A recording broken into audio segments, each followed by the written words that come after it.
Melyssa Ford launches her new podcast, but it's not on the Joe Budden Network.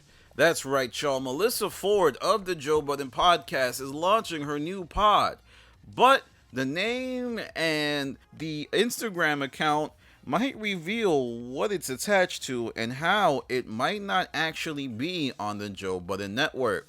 Now, the name of the podcast is called the Man O Pod Podcast, and it comes at a time that's interesting for Melyssa Ford's trajectory in the show. She just did a Diddy episode. Remember the episode where they were talking about Diddy and how he got locked up for his decades-long freak-offs and bribery based on what the feds were saying. And she was really good. She was doing her thing. She was pushing back where she needed to push back.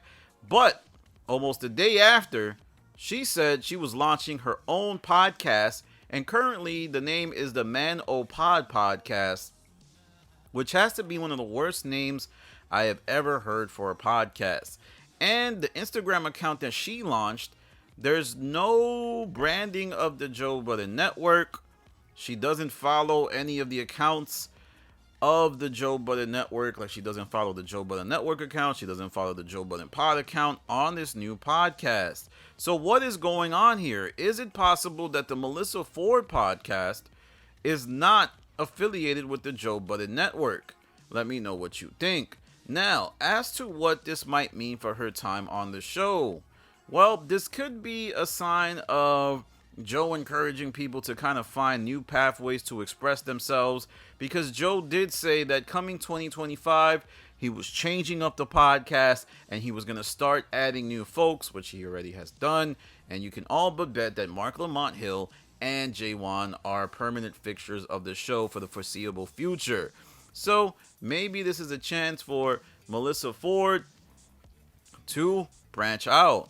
And if you notice, Queen's Flip is saying he's going to launch Improper Improv.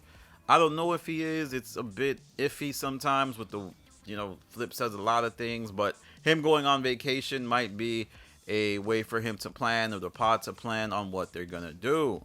But let me know what you think. Do you plan on listening to Melyssa Ford's podcast?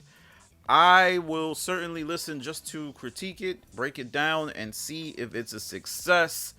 I also get the impression that it's going to be largely guest-based, because I don't think Melyssa Ford has the chops to own or do a podcast by herself. Not many people do. I don't even think Joe Budden has those chops. Like, Joe Budden, for 10 years, has avoided deeply doing a podcast by himself. He needs people to play off of. So I think Melyssa Ford is going to do guest-based podcast. She's going to have a lot of people on the show. She's going to cycle in and out. And just by the name of the pod, it seems to be a woman-centered deep dive into femininity, similar to what Mandy does with Period Sis, which is about, like, just the, life occurrences of what it takes to be a woman in modern society. I don't know. If this is on the Joe Budden Network, I can't imagine it appealing to any of Joe Budden's fans. My audience is 85-90% men and 10-15% women. So if this is going to be on Joe Budden's YouTube channel, I think they're going to be like, what the hell is this, dog? I think it's going to get good views in the beginning, but then it's going to slowly wither away. And then after a few months, maybe 15, 20 episodes, people are going to be like, why the hell is this on the Joe Budden Network? So a lot remains to be seen, and I think in time we'll kind of break down what is the success. Because right now, Joe Budden is 0 for 3, well, 0 for 2 with women podcast. Right? He had Girl I Guess, which ended with Karen Civil pretty quickly. I think it had less than 10 episodes. And then he had See the Thing Is, which was a successful podcast, but when you consider its origin of it having a lawsuit presumably attached to it, or a settlement attached to it, the whole Olivia Dope thing, it was a massive failure. Yeah, it went on to have a lot of episodes and all that, but even it ended with a crazy, crazy breakup. And I know people are going to say I'm being pessimistic. I just don't see this show gaining traction. Melyssa Ford is demonstrated that she's largely going to play it safe. And anybody who plays it safe on a podcast, they're not going to stick out. The play it safers, you might build an audience. The people that like you. They're going to come every episode. But bringing in the casual folks, I don't know about that. Like, if you look at an example of this, Rory and Mal, right? They kind of started rough. They were just being themselves. And it took a while for them to grow their audience. And they started growing their audience when they started taking chances. You know, supporting Drake in the beef in the beginning. Oh, Drake's going to win this. He's got this. He's got this in the bag. Sure, people hated them. But it started to bring in people who might have never listened to the podcast because they were hate watching. And Melyssa Ford, over the last few years on the Joe Budden podcast, I can't think of any takes that she has had that made me think, oh, wow, she really did the science on that. Oh, wow, she really gave herself there. But maybe this is part of her plan to just give it up on her own thing.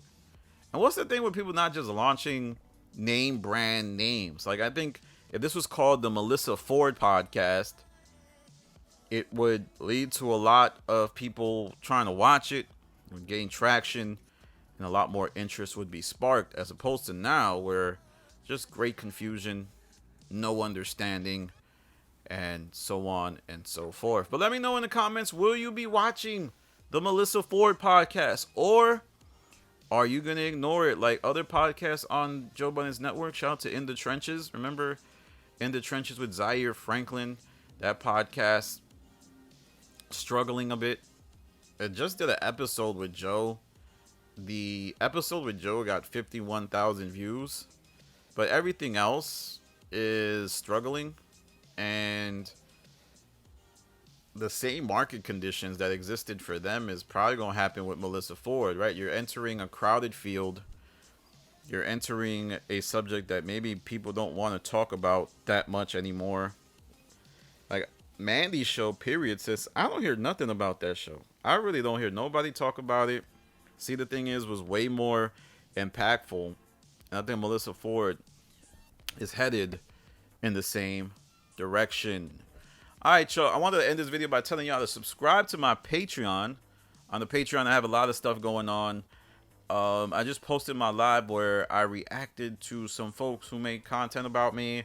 And also, an episode of Stop the King is on there. I also did content breaking down the end of Stop the King. There's spaces that I've done with people like Damaris, Rocky, and I have a video about Esso and Queens Flip, as well as other content that I think will really resonate with all of you if you like my YouTube videos. It's $3, and next 2025 I'm gonna just be looking at building up my Patreon, getting it up to, you know, just having a lot of people rock with it, because I think, you know, there's content that I can't necessarily put on YouTube because I don't know if it is in line with what I do on the YouTube. But check it out. No force. Just, it's there if you want it. Oh, I also have a Heineken Space Patreon, which is just Heineken Space and Chamois. I'm sure Space really lit it up there. But anyway, follow me on Instagram. Follow me on Twitter, The Stop TV. Follow me on Patreon, The Stop. And also my subreddit, Joe Budden Network. This is Danny from The Stop. Peace.